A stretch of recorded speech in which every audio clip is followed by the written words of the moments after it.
अस्सलाम वालेकुम। कैसे हैं सब लोग? ठीक हैं? सेहत भी ठीक है। अच्छा, आज हम अभी शुरू करने लगे हैं।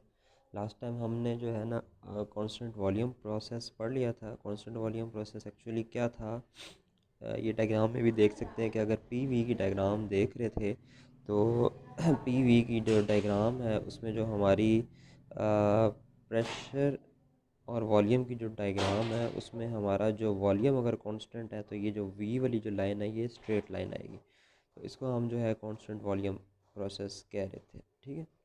और अगर खाली इस तरफ लाइन है कांस्टेंट तो इट्स मीन कि ये कांस्टेंट प्रेशर वाली लाइन है, ठीक है। तो लास्ट टाइम हमने कांस्टेंट वॉल्यूम प्रोसेस, ऐसा प्रोसेस जिसमें वॉल्यूम कांस्टेंट होता था और जो वॉल्यूम अगर कांस्टेंट हो तो ऐसे प्रोसेस को हम क्या कहते थे? कांस्टेंट वॉल्यूम प्रोसेस, ठीक है। और उसकी जो डायग्राम थी वो पीवी डायग्राम में स्ट्रेट वर्टिकल स्ट्रेट लाइन थी। अब नेक्स्ट जो हमारा चीज़ है वो हमारे पास है कांस्टेंट प्रेशर या आइसोबैरिक। इसको हम कांस्टेंट प्रेशर भी कहते हैं। मतलब कि अगर आप प्रेशर अगर कांस्टेंट है ना तो प्रेशर कांस्टेंट मींस कि आपने ये डायग्राम बनाई और ये प्रेशर की लाइन है और ये वॉल्यूम की लाइन है, ठीक है। तो अगर आपका एक पॉइंट पे, एक पॉइंट यहाँ पे है, यहाँ पे है, अगर थ्रू आउट दी प्रोसेस आपका प्रेशर अगर सेम रह रहा है, मतलब ये 3 बार कोई प्रेशर था, ठीक है। वॉल्यूम आपका जो है बेशक चेंज हो या ना हो, लेकिन अगर आपका प्रेशर कांस्टेंट है तो इट्स मीन ऐसा प्रोसेस आपका क्या कहलाता है? कांस्टेंट प्रेशर कहला रहा होता है, ठीक है। तो अगर हरारत दी जाए तो उसका प्रेशर मुस्तकिल रहे, वॉल्यूम और दर्जा हरारत में इजाफा हो तो ये कांस्टेंट प्रेशर कहलाता है, ठीक है। तो इसकी जो लाइन बनती है वो ये जो पॉइंट 1 से लेके 2 तक जा रही है ये कांस्टेंट प्रेशर की लाइन है, ठीक है। मीन्स कि ये जो लाइन है ना पॉइंट 1 से लेके पॉइंट 2 तक, ये इनिशियल स्टेज है, ये फाइनल स्टेज है। तो स्टेज 1 से लेके स्टेज 2 तक दोनों स्टेजेस में अगर प्रेशर कांस्टेंट रहे तो इट्स मीन क्या है कि ये जो आपका प्रेशर है ये कांस्टेंट प्रेशर कहला रहा है। तो पीवी और पीटी डायग्राम में देखें तो टेम्परेचर के साथ टेम्परेचर भी वेरी होगा लेकिन प्रेशर जो है वो कांस्टेंट रहेगा, प्रेशर फिर भी कांस्टेंट रहेगा। तो ये दोनों किस्म की डायग्राम्स हमारे पास अवेलेबल होती हैं, पीवी डायग्राम और पीटी डायग्राम। आप दोनों के थ्रू देख सकते हो, ठीक है। तो नॉर्मली पीवी में देखते हैं तो वो ज़्यादा हमें वॉल्यूम के साथ, क्योंकि वॉल्यूम का हमें आइडिया होता है कि ये चेंज हो रहा है, बढ़ रहा है, तो वो उसमें समझने में आसानी होती है। लेकिन आप टेम्परेचर के साथ भी इसको डायग्राम बना सकते हैं, पीटी डायग्राम भी बना सकते हैं इसके, ठीक है। तो ये जो है हमारा ऐसा प्रोसेस जिसमें स्टेज 1 से लेके स्टेज 2 तक या किसी भी इनिशियल से फाइनल स्टेज तक थ्रू आउट जो प्रोसेस है हमारा प्रेशर और कांस्टेंट रहे तो ये हमारा कहलाता है कांस्टेंट प्रेशर। तो ये कहलाता है हमारा कांस्टेंट प्रेशर प्रोसेस, ठीक है। या इसका दूसरा नाम जो है आइसोबैरिक प्रोसेस भी हम इसको कहते हैं। अच्छा, उसके बाद हम देखते हैं तीसरा हमारे पास प्रोसेस है वो हमारा कहलाता है कांस्टेंट टेम्परेचर प्रोसेस। तो कांस्टेंट टेम्परेचर प्रोसेस वो होता है जिसके थ्रू आउट जो प्रोसेस है वो क्या रहे? कांस्टेंट रहे। अगर आपका कोई ऐसा प्रोसेस है जो इनिशियल से लेके फाइनल तक जो है चल रहा है और उस दौरान उसका जो टेम्परेचर है वो कांस्टेंट रहे। अब 3 चीज़ें होती थी ना, याद होगा आपको, या प्रेशर होता है हमारे पास, या टेम्परेचर होता है, या वॉल्यूम। तो कांस्टेंट वॉल्यूम अगर हो तो ये तो हमने इसका नाम दे दिया था आइसोकोरिक प्रोसेस, और अगर कांस्टेंट प्रेशर हो तो इसका हमने नाम दे दिया था आइसोबैरिक प्रोसेस। जो तीसरा हमारे पास प्रोसेस है, अगर मतलब हमारा थ्रू आउट दी प्रोसेस हमारा टेम्परेचर कांस्टेंट हो तो टेम्परेचर कांस्टेंट होने का मतलब है कि ये हमारा आइसोथर्मल प्रोसेस है जो अभी हम इस वक्त देख रहे हैं, ठीक है। तो अब पीवी की डायग्राम तो आप लोगों ने देखी हुई है। पीवी की जो डायग्राम है वो तो आपको देखेंगे तो उसमें आपको ज़ाहिर बात है 3 हमारे पास चीज़ें थी, पी, टी और वी, प्रेशर, टेम्परेचर और वॉल्यूम। तो पी वी की अगर देखें हम डायग्राम बना रहे हैं, फॉर एग्ज़ाम्पल ये पी की डायग्राम है और ये वी की, तो इसमें देखें अब हम टेम्परेचर को कांस्टेंट रख रहे हैं तो टेम्परेचर तो यहाँ पे स्ट्रेट लाइन नज़र ही नहीं आएगी। तो आप अपने दिमाग में पहले खुद अज्यूम कर सकते हैं, ये चीज़ लेके आ सकते हैं कि अगर आपका टेम्परेचर आपने कांस्टेंट रखा है तो प्रेशर और वॉल्यूम का आपस में क्या रिलेशन हो जाएगा। ये आपको एक लॉ भी हमने पढ़ा था, बॉयल्स लॉ था एक, आई थिंक सो, कि जो पहला लॉ था हमारा पास, कि जिसमें हम क्या करते थे, जैसे जैसे प्रेशर बढ़ाते जाते थे और उसका वॉल्यूम क्या होता जाता है, उतना उतना रिड्यूस होता जाता है। तो मतलब कि प्रेशर जैसे जैसे मैं बढ़ा रहा हूँ, वॉल्यूम क्या होता जा रहा है, रिड्यूस हो रहा है। मतलब इस केस में देखें, यहाँ पे इसकी वॉल्यूम की लाइंस, वॉल्यूम में रिड्यूस कर रहा हूँ तो प्रेशर क्या हो रहा है, बढ़ता जा रहा है। या इसके ऑपोजिटली कि आप प्रेशर जितना लगाते जाएंगे, उसका प्रेशर जितना रिड्यूस करते जाएंगे, उतना ही उसका वॉल्यूम एक्सपेंड होता जाएगा। तो प्रेशर और वॉल्यूम की केस में इसकी जो लाइन आती है वो ऐसे स्लोप लाइन होती है। और इसको अगर आप दूसरी पी और टी की लाइन के साथ देखें, तो पी और टी की लाइन में तो आपको सीधा नज़र आ जाएगा कि टेम्परेचर, ये टी की लाइन है और ये पी की लाइन है। तो यहाँ से तो आपको सीधा आइडिया हो जाता है कि ये कांस्टेंट टेम्परेचर जो है वो पी टी की लाइन में यहाँ पे ऐसे, क्योंकि आइसोथर्मल है, सेम टेम्परेचर है, तो आपको स्ट्रेट लाइन नज़र आएगी। ठीक है, तो ये हमारे जो थे कुछ प्रोसेस थे, कांस्टेंट प्रेशर, कांस्टेंट वॉल्यूम और कांस्टेंट टेम्परेचर प्रोसेस। तो ये तीन प्रोसेस हैं, इनके नाम भी आपने देखे होंगे। अच्छा, उसके बाद हमारे पास एक प्रोसेस आता है एडियाबैटिक प्रोसेस। सो एडियाबैटिक प्रोसेस क्या है? ये एक ऐसा प्रोसेस है जिसमें कंप्रेशन या एक्सपेंशन के दौरान गैस को ना तो हरकत दी जा रही होती है और ना ही इससे खारिज, इसमें से हरारत खारिज की जा रही हो।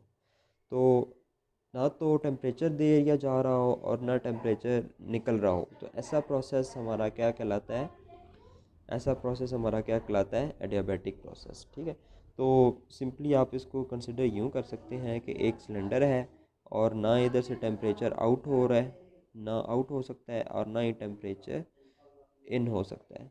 तो अगर ना टेम्परेचर इन हो रहा है ना टेम्परेचर आउट हो रहा है, तो ये हमारा प्रोसेस क्या कहलाएगा, एडियाबैटिक प्रोसेस कहलाएगा। और इसकी जो डायग्राम है वो अज्यूम हम यही कर सकते हैं कि इस केस में भी हमारा जो टेम्परेचर है वो क्या है, एक तरह से कांस्टेंट ही है। लेकिन इसमें ये बड़ी चीज़ ज़रूरी है कि ना टेम्परेचर अंदर से बाहर जा रहा हो और ना टेम्परेचर बाहर से अंदर आ रहा हो।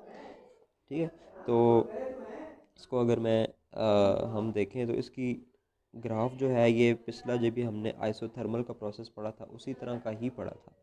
अच्छा, आइसोथर्मल प्रोसेस में ना ये चीज़ याद रखें कि जो P और V जो होता है, वो उसका प्रोडक्ट जो होता है वो कांस्टेंट होता है एट एनी पॉइंट। ठीक है, पी वी जो है वो सी के इक्वल होता है। और ये क्या, कौन सा लॉ था हमारे पास, बॉयल्स लॉ। पिछले उसकी मैं बात कर, वो भी फ़िलहाल कांस्टेंट टेम्परेचर के ऊपर, मतलब आइसोथर्मल वाले प्रोसेस की बात कर रहा हूँ। उसमें हमारा जो बॉयल्स लॉ हमें क्या कहता था, P V is equal to C. आप पहला जो लॉ है वो उसको निकाल के पढ़ के देख भी सकते हो कि P V equal to C होता है, तभी होता है जब T is equal to constant, temperature जब कॉन्स्टेंट हो। लेकिन यहाँ पे थोड़ा सा डिफरेंस है। यहाँ पे क्या डिफरेंस है, यहाँ पे यहाँ पे ये डिफरेंस है, इसमें क्या फ़र्क है, आइसोथर्मल और एडियाबैटिक का आपस में क्या फ़र्क है। इसमें भी डायग्राम तकरीबन सेम ही आती है, लेकिन इसमें जो, क्योंकि अब इसमें हम ना हीट ऐड कर रहे हैं और ना हीट रिजेक्ट कर रहे हैं, तो इसमें जो वैल्यू होती है पी वी की पावर गैमा हो जाती है इज़ इक्वल टू सी। इस केस में जो ये जो इक्वेशन है, जो हमारी जो लाइन नज़र आ रही है आपको, जो स्लोप नज़र आ रही है, ये इसकी जो अगर आप इक्वेशन लिखें तो P V gamma will be equal to C. इस केस में हमारा जो रिलेशन है बनता है वो P V gamma is equal to C बनता है। ठीक है, और आप लोगों को याद होगा कि गैमा जो है वो किसके इक्वल होता था, ये स्पेसिफिक हीट रेशो होता है C P by C V. ठीक है, C P by C V जो होता है ये हमारा गैमा कहलाता है। तो पी वी की power gamma will be equal to C जो है ये हमारा एडियाबैटिक प्रोसेस कहलाएगा। अच्छा, ये मैं पीछे रिपीट करके दिखा भी दूँ यहाँ पे, शायद आप लोगों को ना समझ आई हो। तो ये देख लें कि P V is equal to C, ये इस स्लोप की जो है ना, ये जो स्लोप बनी है आइसोथर्मल प्रोसेस में, इस स्लोप को अगर हम मैथमेटिकल फॉर्म में लिखें तो वो कैसे लिखा जाएगा, P V is equal to C. तो ये एक हमारा कौन सा लॉ है, बॉयल्स लॉ भी कहलाता है। ठीक है, इसी तरह जो पिछले हमने पढ़े थे ना प्रोसेस, कांस्टेंट प्रेशर प्रोसेस, तो इस केस में और जो है याद होगा कि ये भी एक आपकी अब असाइनमेंट है कि आपने मुझे बताना है कि कांस्टेंट प्रेशर प्रोसेस ये कौन सा प्रोसेस कहलाता है। मतलब ये बॉयल्स लॉ है, चार्ल्स लॉ है, या ग्लासेस लॉ है। तो ये तीनों के तीनों जो हैं आपने आप मुझे बताने हैं। ठीक है, तो ये जो वैसे मैं अभी फ़िलहाल बता देता हूँ कि ये जो है कांस्टेंट प्रेशर का जो प्रोसेस है ये हमारा क्या कहलाता था, चार्ल्स लॉ कहलाता था। ठीक है, और चार्ल्स लॉ क्या कहते हैं, जो पी और पी अगर हम कांस्टेंट रखें, प्रेशर अगर हम कांस्टेंट रखें, तो जितना टेम्परेचर बढ़ाते जाएंगे उतना ही वॉल्यूम बढ़ता जाएगा, प्रेशर डायरेक्टली प्रोपोर्शनल हो जाता है, और इसका जो रिलेशन बन जाता है P by V is equal to C बन जाता है। ठीक है,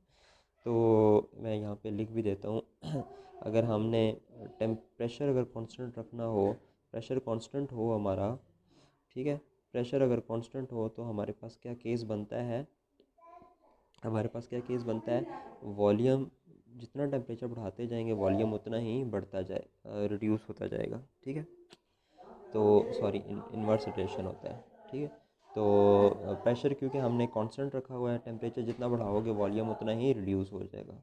तो ये हमारा क्या कहलाता था, चार्ल्स लॉ। और इस केस में पी टी जो हो जाएगा वो is equal to C by V, और सी क्या हो जाता है, टी वी हो जाता है, या वी सी जो है वी पी हो भी हो सकता है दोनों केसेस में।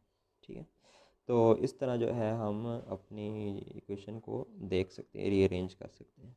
ठीक है, और इसी तरह जो सबसे पहली जो चीज़ हमने पढ़ी थी वो हमने पढ़ी थी कांस्टेंट वॉल्यूम प्रोसेस। मींस कि ऐसा प्रोसेस जिसमें अगर वॉल्यूम कांस्टेंट हो तो पीछे क्या रह जाता है, प्रेशर और टेम्परेचर। तो वॉल्यूम अगर कांस्टेंट हो तो प्रेशर उतना ही बढ़ता जाता है जितना जितना आप टेम्परेचर बढ़ाते जाओ। तो P is equal to C T हो जाता था, और C क्या हो जाएगा, P बाय टी। तो इस केस में जो हमारी स्लोप की जो इक्वेशन है, लाइन, ये जो लाइन नज़र आ रही है सी की इक्वेशन है, वो किसके इक्वल है, पी बाय टी। तो ये भी आप इसको ऐसे भी देख सकते हैं। ठीक है, अच्छा अब हम देखते हैं एडियाबैटिक प्रोसेस। तो मैंने बता दिया कि P V gamma will be equal to C, V के ऊपर पावर गैमा है, और गैमा किसके इक्वल होती है, C P by C V. और ये गैमा क्या चीज़ होती है, इसका नाम क्या है, ये स्पेसिफिक हीट रेशियो कहलाता है, क्योंकि दो स्पेसिफिक हीट्स का ये रेशियो है, C P specific heat at constant pressure divided by specific heat at constant volume. अच्छा, उसके बाद हमारे पास जो नेक्स्ट चीज़ आती है वो हमारे पास आती है पॉलीट्रॉपिक प्रोसेस। सो पॉलीट्रॉपिक प्रोसेस बिल्कुल इसको समझना बहुत आसान है। पॉलीट्रॉपिक प्रोसेस एक ऐसा प्रोसेस है जिसमें आपकी जो फार्मूला जो होता है वो पी वी की पावर गैमा नहीं होती, बल्कि पी वी की पावर एन होती है, और इसको हम सी कहते हैं। और एन जो है वो एक पॉलीट्रॉपिक इंडेक्स है, और इसकी वैल्यू कुछ भी हो सकती है, N is equal to zero भी हो सकती है, N is equal to one भी हो सकती है, और अप टू चलते चलते चलते N is equal to infinity तक भी हो सकती है। ठीक है, ज़ीरो से लेके इन्फिनिटी तक इसकी वैल्यू हो सकती है।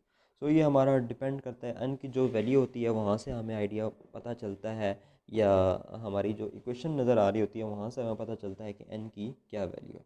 तो ये मैं अभी आपको बताता हूँ। देखें, सबसे पहले आपको ये हम ड्रॉ कर लेते हैं प्रेशर और ये वॉल्यूम, पीवी का हम ग्राफ ड्रॉ कर लेते हैं। देखें, एन की वैल्यू अगर ज़ीरो हो फॉर एग्ज़ाम्पल, तो पी वी की power N is equal to C होता है।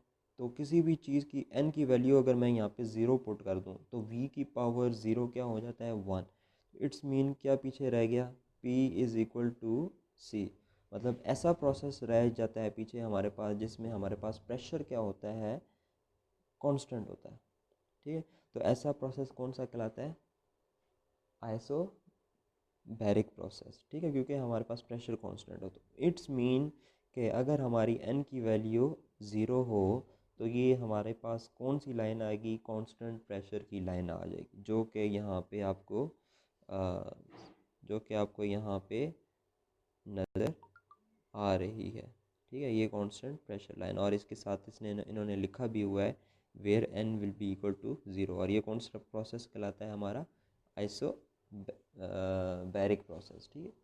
अच्छा, अब मैं आपको दूसरा केस बताता हूँ इसी फार्मूला के साथ चल के, पी वी की power n is equal to C, और अगर n की वैल्यू कोई बहुत बड़ी हो, फॉर एग्जांपल इन्फिनिटी, तो किसी भी चीज़ की पावर बहुत बड़ी हो, उसके सामने जो प्रोडक्ट होता है वो क्या हो जाता है, वी की पावर अगर इन्फिनिटी हो जाएगी तो वी बहुत बड़ा हो जाएगा, पी इसके सामने छोटा सा रह जाएगा। तो इसको हम रीअज्यूम करके लिख सकते हैं कि वॉल्यूम अगर कांस्टेंट हो, ठीक है, मीन्स कि अगर n की वैल्यू इन्फिनिटी हो तो वॉल्यूम क्या हो जाता है, कांस्टेंट हो जाता है, और ये प्रोसेस हमारा क्या कहलाता है, कांस्टेंट वॉल्यूम प्रोसेस। ठीक है, तो इसको हम यहाँ पे कैसे ड्रॉ करेंगे इस लाइन को, कांस्टेंट वॉल्यूम प्रोसेस, याद होगा हमने थोड़ी देर पहले पढ़ा भी था। ये जो स्ट्रेट लाइन आएगी, ये जो स्ट्रेट लाइन आ रही होगी, ये n is equal to infinity की लाइन होगी, n is equal to infinity की लाइन होगी, ये वाली लाइन, स्ट्रेट लाइन वर्टिकल। ठीक है, और इसके अलावा अगर ज़ाहिर बात है अब आपको समझ आ गई, n इन्फिनिटी ये वाली लाइन है और n ज़ीरो ये लाइन, तो इसके दरमियान में जो भी लाइंस होंगी वो ज़ीरो से लेके इन्फिनिटी के दरमियान होंगी। तो n इज़ इक्वल टू 1 जो है वो हाइपरबोलिक प्रोसेस की लाइन कहलाती है, 1.2 ही हाइपरबोलिक प्रोसेस, और n इज़ इक्वल टू 1.4 हो या 1.5 हो तो ये हमारी एडियाबैटिक की प्रोसेस की लाइन कहलाती है। तो एक्चुअली जो पॉलीट्रॉपिक है वो एक जनरल प्रोसेस है, ठीक है, और इसमें हम n की वैल्यू हमारी डिसाइड करती है कि हमारा प्रोसेस कैसा होगा। अगर n की वैल्यू 0 है तो इट्स मीन ये कांस्टेंट प्रेशर लाइन है, और अगर n की वैल्यू इन्फिनिटी है तो इसका मतलब है ये कांस्टेंट वॉल्यूम लाइन है, और अगर n की वैल्यू 1.4 या 1.5 हो तो इट्स मीन कि ये हमारा कौन सा प्रोसेस बन जाता है, एडियाबैटिक प्रोसेस। ठीक है, और एडियाबैटिक में याद होगा कि हमारे पास जो गैमा होता है वो हमारे पास होता है 1.4। गैमा ये क्या होता है, specific heat ratio of air, अगर हम बात करें तो वो हमारे पास तकरीबन राउंड अबाउट हमारे पास 1.4 होता है, या गैसेस की, आइडियल गैसेस की 1.5 होता है, या उसकी हम बात करें तो वो हमारे पास 1.4 होता है। ठीक है, एयर की बात करें तो एयर की हमारी वैल्यू जो होती है वो 1.4 होती है। तो इसीलिए जो है हम अपने पास जो गैमा की वैल्यू मैंने बता दिया 1.4 होती है, तो P V gamma is equal to C. तो ये याद होगा कि अभी थोड़ी देर पहले हमने पढ़ा था, ये किसका फार्मूला था, एडियाबैटिक प्रोसेस का। तो गैमा अगर 1.4 हो तो ये यहाँ पे आपको नज़र भी आ रहा है कि ये 1.4 जो है वो एडियाबैटिक प्रोसेस कहलाता है, और गैमा क्या है, specific heat ratio of air, और अगर इसकी वैल्यू 1.4 हो तो ये हमारी specific heat ratio of air कहलाएगी। ठीक है, 1.4 सही हो गया। तो ये हो गया हमारे पास पॉलीट्रॉपिक प्रोसेस भी हो गया। अब हम चलते हैं और आगे देखते हैं कि आगे हमारे पास क्या चीज़ है। अब हम आगे देखते हैं कि टाइप्स ऑफ थर्मोडायनेमिक्स प्रोसेस की बात करते हैं। कुछ हमारे पास देखें, सबसे पहले तो आपको समझना होगा कि प्रोसेस क्या होता है। ठीक है, अच्छा सबसे पहले सॉरी, आप लोगों को समझना होगा कि साइकिल्स क्या होते हैं। साइकिल्स देखें बहुत सिंपल सी चीज़ है। अभी हम जो बात कर रहे थे ना, सारी की सारी वो थी, एक कांस्टेंट प्रेशर होता है या कांस्टेंट वॉल्यूम होता है। ठीक है, तो हम क्या कहते थे कि अगर ये पी वी की लाइन है तो थ्रू आउट द प्रोसेस, अगर हमारा एक प्रोसेस की हम बात कर रहे थे, गौर करें हमारी वर्डिंग के ऊपर, हमने क्या बात की थी कि थ्रू आउट द प्रोसेस अगर हमारा जो प्रेशर है सेम होता था तो हम यूँ करके एक लाइन ड्रॉ कर देते थे, और थ्रू आउट द प्रोसेस अगर हमारा वॉल्यूम सेम होता था तो हम ये एक लाइन ड्रॉ कर देते थे। ठीक है, तो ये जो एक पॉइंट से लेके दूसरे पॉइंट तक हम जा रहे हैं, इसको ये एक प्रोसेस है। इसी तरह एक प्रोसेस जो है वो एक थर्मोडायनेमिक प्रोसेस जो है उसमें प्रेशर, वॉल्यूम और टेम्परेचर तीन चीज़ें होती हैं, जिसमें से हम कोई उसका कोई रिलेशन होता है आपस में, बॉयज़ लॉ के थ्रू होता है, चार्ल्स लॉ के थ्रू होता है, या किसी और लॉ के थ्रू हो सकता है। ठीक है, पॉलीट्रॉपिक इंडेक्स के कोई भी वैल्यू सेट करके हमारा कोई लॉ हो सकता है। तो ये हमारा कहलाता है एक प्रोसेस। तो इसी तरह फॉर एग्जांपल मैंने प्रोसेस किया है, कांस्टेंट वॉल्यूम रख के प्रोसेस किया है, तो मेरी वैल्यू 1 से लेके 2 तक ग्राफ मेरी गई। फिर इसके बाद मैं दूसरे प्रोसेस में चलता हूँ 2 से लेके 3 तक। अब इस केस में मैंने कौन सा प्रोसेस किया, आइसोबैरिक, क्योंकि हमारा प्रेशर कांस्टेंट था। और यहाँ से यहाँ तक मैंने क्या किया है, आइसो कोरिक प्रोसेस, मींस कि अपना मेरा वॉल्यूम सेम था। इसी तरह मैं दोबारा एक प्रोसेस करूं जिसमें मेरा जो है वो कांस्टेंट प्रेशर हो तीसरे से चौथे तक, तो ये मेरा एक और प्रोसेस हो जाएगा। इसी तरह दोबारा मैं प्रोसेस करूं 4 से लेके 1 तक जिसमें मेरा वॉल्यूम कांस्टेंट हो, तो और मैं प्रेशर को इंक्रीज़ कर रहा हूँ, तो ये मेरा प्रोसेस क्या कहलाएगा, 4 प्रोसेस होगी। अब साइकिल ये है कि पॉइंट 1 से मैंने शुरू किया था, और पॉइंट 1 से शुरू करते करते मैं 1 से 2 पे गया, 2 से 3 पे गया, 3 से 4 गया, और 4 से दोबारा 1 पे आ गया। तो इनिशियल पॉइंट के ऊपर दोबारा अगर मैं आ जाऊँ तो ये मेरा कहलाता है थर्मोडायनेमिक साइकिल। मतलब मुख्तलिफ़ प्रोसेस को हम जोड़ के या मुख्तलिफ़ प्रोसेस करने के बाद अगर हमारा इनिशियल पॉइंट और हमारा फाइनल पॉइंट सेम हो जाए, जैसे इस डायग्राम में मैंने बताया 1 से हम चले 2 पे, 3 पे जा गए, 4 पे गए, 4 से दोबारा 1 पे आ गए, तो हमारा इनिशियल और फाइनल पॉइंट अगर सेम हो तो ये हमारा कहलाता है थर्मोडायनेमिक्स साइकिल। ठीक है।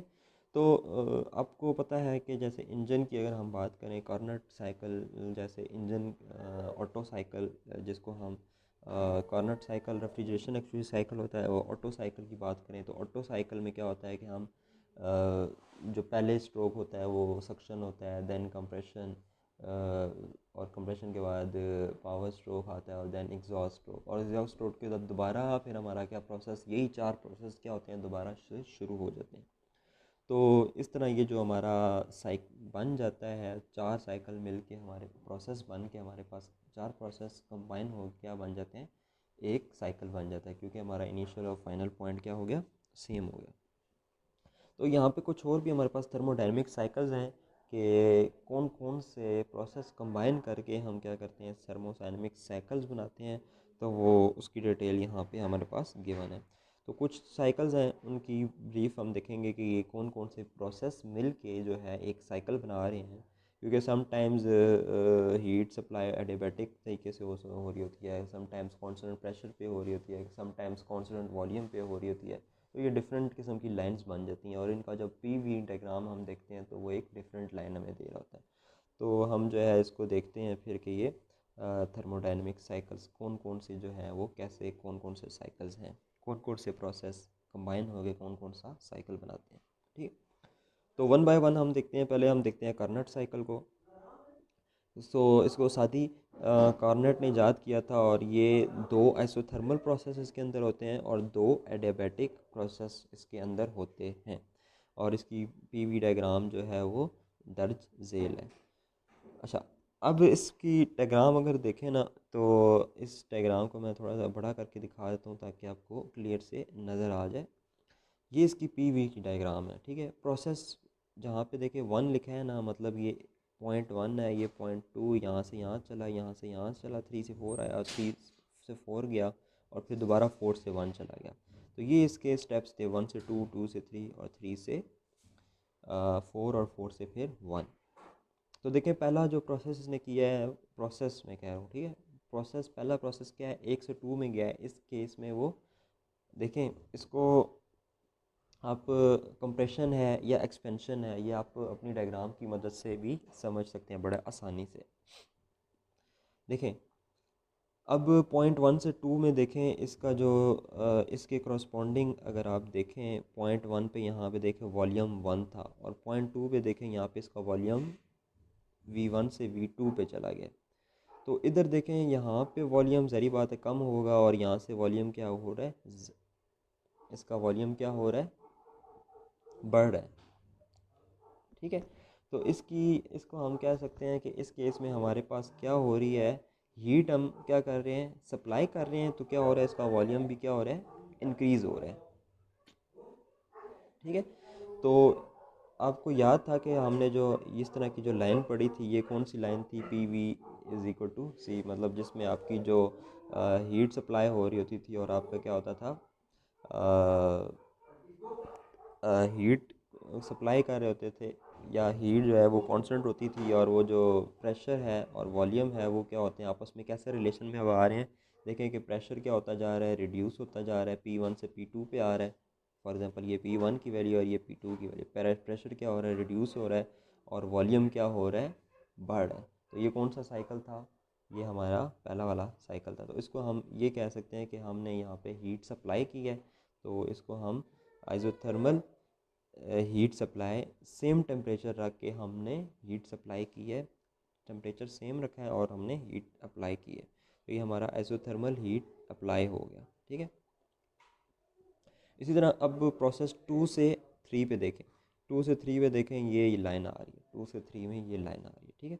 इसको हम अब इसमें अगेन देखें, 2 पॉइंट के ऊपर वॉल्यूम इतना है और 3 पॉइंट के ऊपर वॉल्यूम इतना है। इसका मतलब है कि पहले V2 वॉल्यूम था, उसके बाद वॉल्यूम बढ़ गया है। तो जब वॉल्यूम बढ़ जाता है तो उसको हम क्या कहते हैं, एक्सपेंशन। और इस केस में भी एडियाबैटिक केस है, तो एडियाबैटिक मीन्स कि हमारे पास जो गैमा की वैल्यू है वो PV gamma is equal to C होगा, ठीक है। ये हमारे पास 2 से 3 तक क्या प्रोसेस है, ये हमारे पास एक्सपेंशन है। और किस किस्म की एक्सपेंशन है, एडियाबैटिक एक्सपेंशन, क्योंकि इस पॉइंट के ऊपर हम क्या कर रहे होते हैं, एडियाबैटिक, ना ही हीट इनसाइड द सिस्टम आ रही होती है और ना ही हीट आउटसाइड द सिस्टम जा रही है, हरारत, ठीक है। और नेक्स्ट जो प्रोसेस है वो 3 से 4 है, क्योंकि 2 से 3 तक तो हम आ चुके थे। 3 से 4 में देखें, अब ये क्या हो रहा है, थोड़ी सी स्लोप होके क्या जा रही है, चीज़ ऊपर जा रही है 2 से 3 में। तो 2 के वक्त वॉल्यूम इतना है और 3 के वक्त वॉल्यूम इतना है और 4 के वक्त वॉल्यूम V4 है। तो अब क्या हो रही है, ये वॉल्यूम क्या हो रहा है, डिक्रीज़ हो रहा है, लेकिन प्रेशर क्या हो रहा है, इंक्रीज़ हो रहा है। तो ये हमारा क्या होगा, हम जो है इसको हम अगेन हीट रिजेक्शन कह रहे होते हैं, HR हीट रिजेक्शन हो रही होती है। देखें, दो चीज़ें बड़ी सेम है। ये लाइन, सॉरी एक सेकेंड, ये लाइन यहाँ पे भी है, यहाँ पे भी है, लेकिन एरो डिफाइन कर रहा है। एरो क्या कह रहा है, 2 से लेके 3 पे जा रहे हैं। देखिए इसके नीचे छोटा सा एरो लगा हुआ है, ये छोटा सा एरो, ये आपको समझने में बड़ी हेल्प करता है। 2 से 3 में इट्स मीन आप जा रहे हैं, तो ये आप क्या कर रहे हैं, एरो बता रहा है कि आप पॉइंट 2 से 3 पे जा रहे हैं, मतलब आपका प्रेशर क्या कर रहे हैं आप, प्रेशर जो है ड्रॉप हो रहा है और वॉल्यूम इंक्रीज़ हो रहा है। तो ये हम इसको क्या कह रहे हैं, एक्सपेंशन। इसी तरह इसके ऑपोजिट जो लाइन चल रही है वो ऊपर की तरफ एरो में जा रही है। ऊपर की एरो और इसके एरो में, ये दोनों आपस में ऑपोजिट हैं। तो एक अगर जगह एक्सपेंशन हो रही है तो दूसरी जगह हमारी क्या हो रही होगी, कंप्रेशन हो रही होगी। इसी तरह जैसे ये दोनों लाइंस आमने सामने थी, एरो का फ़र्क था, तो सारा सिस्टम ऑपोजिट हो गया। एक एक तरफ अगर एक्सपेंशन है तो दूसरी तरफ हमारी कंप्रेशन है। इसी तरह इस तरफ जो लाइंस होती हैं ये भी आपस में दोनों ऑपोजिट होती हैं। ये एरो हमें ये बता रहा है कि हीट ऐड की है, तो हमारा क्या हुआ है, ज़ाहिर बात है वॉल्यूम एक्सपेंड होगा, प्रेशर रिड्यूस हो जाएगा। और अगर इस केस में अगर आपका जो 3 से 4 वाली लाइन है, अभी ये जो है ऊपर वाली लाइन की बिल्कुल अपोजिट हो जाएगी, क्योंकि इस केस में अब आप क्या कर रहे हैं, हीट रिजेक्ट कर रहे हैं एट कांस्टेंट टेम्परेचर के ऊपर, ठीक है। तो ये इस तरह हमारे जो 4 प्रोसेस जो कहलाते हैं वो बनते हैं, 1 से 2, 2 से 3, 3 से 4 और 4 से 1। इसने इन्होंने 1 बाय 1 करके इधर लिखा भी है। प्रोसेस नंबर 1 क्या है, isothermal heat supply. Heat supply means हो रही है, हीट ऐड कर रहे हैं एट कांस्टेंट टेम्परेचर। इसके तहत हीट सप्लाई की जाती है और गैस का वॉल्यूम देखें वो बता भी रहा है कि V1 से क्या हो रहा है, V2 पे जा रहा है। तो वॉल्यूम क्या हो रहा है, बढ़ रहा है, और प्रेशर क्या हो रहा है, P1 से P2 में रिड्यूस हो रहा है, जबकि दर्जा हरारत मुस्तकिल है। टेम्परेचर जो है हमने कांस्टेंट रखा है, लेकिन हीट अप्लाई कर रहे हैं, ठीक है। इसी तरह जो प्रोसेस 2 से 3 में वो अगेन बता रहा है, 2 से 3 में डायग्राम के ऊपर से भी देख सकते हैं। और एडियाबैटिक प्रोसेस है, इसके तहत एक्सपेंशन होती है, गैस का वॉल्यूम V2 से V3 पे जा रहा है। ऊपर आप जो है ना डायग्राम के साथ भी देख रहे हैं, 2 से 3 पे वॉल्यूम जा रहा है, और उसका जो वॉल्यूम जो है वो बढ़ रहा है, 2 से 3 पे बढ़ रहा है, और प्रेशर क्या हो रहा है, P2 से लेके P3 पे रिड्यूस हो रहा है, ठीक है। इसी तरह हीट रिजेक्शन में जो होगा ऑब्वियसली इसमें टेम्परेचर प्रेशर क्या हो रहा, वॉल्यूम क्या हो रहा होगा, कम हो रहा है, 3 से 4 पे जा रहे हैं तो एडियाबैटिक जो है हीट रिजेक्शन हो रही है, तीसरा प्रोसेस। और इसी तरह 4 से 1 में जब जा रहे होते हैं तो एडियाबैटिक कंप्रेशन हो रही होती है। अच्छा, ये अब 4 प्रोसेस हैं, इन चारों प्रोसेस का आपको पता चल गया है। जो सेम आमने सामने लाइंस होती हैं वो अपोजिट होती हैं। फॉर एग्जांपल अगर ये लाइन हीट एडिशन की है तो ये वाली लाइन हीट रिजेक्शन की होगी, ठीक है। इसी तरह अगर ये वाली लाइन जो है आपकी एक्सपेंशन है तो ये ऊपर की तरफ लाइन जो होगी ये कंप्रेशन होगी, ठीक है। तो ये जो है ये दोनों चीज़ें आपस में आमने सामने जो भी होती है वो पीवी डायग्राम के ऊपर क्या होती हैं, वो आपस में अपोजिट होती हैं। अच्छा, इसकी टीएस डायग्राम भी देख सकते हैं। ये एक और डायग्राम इन्होंने बताई हुई है। आपने पहले पी वी डायग्राम देखी है, फिर पी टी डायग्राम भी देखी है, फिर इसी तरह टी एस डायग्राम भी देख सकते हैं। अच्छा, जिसको ज़्यादा ये समझ ना आ रही हो ना तो वो इस डायग्राम को बेशक स्किप भी कर सकते हैं। आप पी वी डायग्राम इनफ है, एक भी याद रख लें, या आप थोड़ा सा ज़ोर लगाएंगे अपने माइंड के ऊपर, थोड़ा सा फोकस करेंगे तो आपको ये डायग्राम भी समझ आ जाएगी, इतनी मुश्किल नहीं है। इसमें देखें अगेन वही चीज़ है, ये इसके ऊपर वैल्यूज़ लिखी हुई हैं। जैसे कि ये अब बता रहा है कि ये प्रोसेस 1 है, ये 1 से 2 तक ये एक प्रोसेस है, 2 से 3 तक एरोज़ भी बता रहे हैं, और 3 से 4 तक एक है, और 4 से 1 तक एक है। तो आपको एक चीज़ पता होनी चाहिए कि जब भी आप सप्लाई कर रहे होते हैं एट कांस्टेंट टेम्परेचर, तो देखें हमने कहा था ना 1 से 2 क्या हो रहा है, हीट सप्लाई हो रही है एट आइसोथर्मल सेम टेम्परेचर के ऊपर। तो सेम टेम्परेचर के ऊपर टेम्परेचर की लाइन कांस्टेंट हो जाएगी, मतलब 1 से 2 ये जो लाइन है ये कांस्टेंट हो जाएगी, स्ट्रेट लाइन हो जाएगी। और इसी तरह जब हम एक्सपेंशन कर रहे होते हैं एडियाबैटिक, तो एडियाबैटिक में हमारी जो इंट्रोपी होती है वो क्या होती है, कांस्टेंट होती है, इंट्रोपी हमारी कांस्टेंट होगी, ठीक है। तो ये दो चीज़ें हैं, ये साइड पे हमारे heat supply at constant temperature, और यहाँ पे हीट, एक second, heat supply at constant temperature, और यहाँ पे heat rejected at constant temperature. और ये 2 से 3 वाले अब साइकिल की मैं बात बता रहा हूँ। तो ये क्या हो रही है, adiabatic expansion. Adiabatic expansion means कि एंट्रोपी कांस्टेंट, और यहाँ पे एडियाबैटिक एक्सपेंशन, ठीक है। तो 4 से 1 में एडियाबैटिक एक्सपेंशन हो रही है, ठीक है। तो आप दोनों डायग्राम्स के थ्रू देख सकते हैं, पी वी और टी एस डायग्राम से भी देख सकते हैं। लेकिन आपको ये सारी चीज़ों का पता होना चाहिए मस्ट, कि ये हमारी जो है आइसोथर्मल है या एडियाबैटिक है, या एडियाबैटिक मीन इंट्रोपी सेम, क्योंकि हम ना सिस्टम के अंदर हीट ऐड कर रहे हैं और ना रिमूव कर रहे हैं, तो इट्स मीन कि उसकी इंट्रोपी क्या होती है, सेम होती है। तो मेन जो सबसे इम्पोर्टेंट जो चीज़ है ना वो याद करने वाली, वो ये है आप लोगों के पास कि कार्नोट साइकिल होता क्या है। तो आपने सिंपल ये सबसे पहले बताना होगा कि कार्नोट साइकिल जो है दो प्रोसेस के ऊपर मुश्तमिल है। टोटल 4 प्रोसेस होते हैं, जिसमें से 2 प्रोसेस जो हैं वो आइसोथर्मल होते हैं और 2 प्रोसेस एडियाबैटिक होते हैं। और आइसोथर्मल 2 जो प्रोसेस होते हैं उसमें से एक प्रोसेस जो है हीट सप्लाई होता है और एक प्रोसेस में हीट रिजेक्ट होता है। और इसी तरह एडियाबैटिक में हमारे पास एक एक्सपेंशन का प्रोसेस है और एक एडियाबैटिक कंप्रेशन है, ठीक है। तो 2 आइसोथर्मल प्रोसेस हैं और 2 एडियाबैटिक है, ठीक है। तो ये चारों प्रोसेस आप उसके लिख सकते हो, पीवी डायग्राम बनाएंगे तो आपका ये क्वेश्चन हो जाएगा, ये पार्ट आपका सॉल्व कर सकते हैं।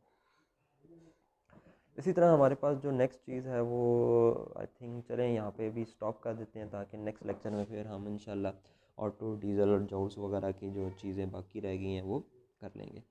अच्छा, आपकी अटेंडेंस जो है वो यूट्यूब भी चैनल मैंने बनाया हुआ है, उसके ऊपर ये मैं वीडियोस अपलोड करता जा रहा हूँ, आप लोगों को लिंक शेयर कर दिया करूँगा। आपने लिंक खोल के वीडियोस को देखना है। अपनी अटेंडेंस जो है उसके कमेंट सेक्शन में बेशक कर सकते हैं। जो कमेंट सेक्शन में मैसेज नहीं कर सकते, लाइक के उनका यूट्यूब उनने या जीमेल का अकाउंट नहीं बना हुआ या साइन इन नहीं हुए थे, तो अगर कमेंट नहीं कर सकते मुझे पर्सनली मैसेज कर सकते हैं, और इस तरह आप अपनी अटेंडेंस लगा सकते हैं। बाकी जो चीज़ें ना समझ आई हों आप वो मुझे पूछ भी सकते हैं, ठीक है। तो आई होप सो कि यहाँ पे यूट्यूब के चैनल पे अब आपका रिस्पांस जो है ज़्यादा बेहतर होगा, क्योंकि जूम के ऊपर आपके काफ़ी स्टूडेंट्स जो है मिस हो रहे थे। आप लोगों ने ये कहा भी था कि वीडियो लेक्चर रिकॉर्ड करके भेज दें, तो क्योंकि ये अपलोड तो हो नहीं सकते, ज़्यादा साइज़ है, तो इसीलिए मैंने इसको रिकॉर्ड करके अपलोड कर दिया ताकि आप किसी भी वक्त देख सकते हैं। लेकिन अटेंडेंस जो है वो वीडियो लेक्चर कंप्लीट देखने के बाद ही होगी, और कोशिश करें कि आप साथ साथ ही देख लें। ठीक है, चले अभी के लिए इतना ही है, फिर नेक्स्ट टाइम मिलेंगे, तब तक के लिए अल्लाह हाफ़िज़।